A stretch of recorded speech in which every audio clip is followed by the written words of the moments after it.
4 volunteers who participated in NASA's first stimulated year-long Mars habitat mission have emerged. For 378 days, the volunteers communicated, ate, slept, and researched as if they were stationed over 200 million miles away from the planet. Though there were no fresh food deliveries, the team members were limited to prepackaged shelf-stable food with an opportunity to grow some crops during the mission. The mission marks the first completed installment of 3 planned programs from NASA. I'm grateful for the chance to live the idea that we must utilize resources no faster than they can be replenished and produce waste no faster than they can be processed back into resources.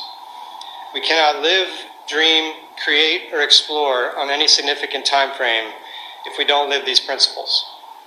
But if we do, we can achieve and sustain amazing and inspiring things, like exploring other worlds.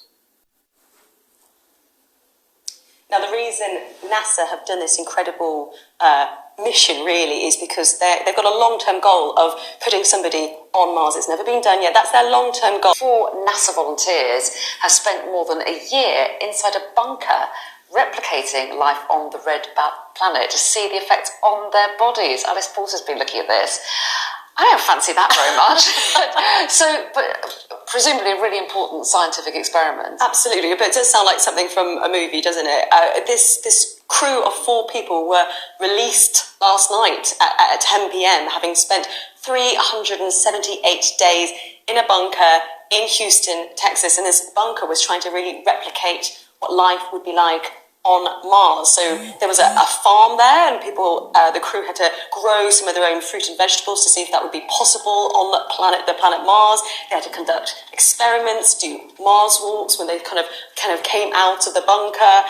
They also had communication delays with Earth, and really lived in isolation, just the 4 of them together, which I have to say sounds like my worst nightmare. But people... Depends what the other 3 are like. Well, it does depend on what the other 3 are like. That is a nightmare. The crew actually seems to have had, by all accounts, quite a positive experience. Ross Rockwell, who was part of the crew, said it really was an incredible opportunity.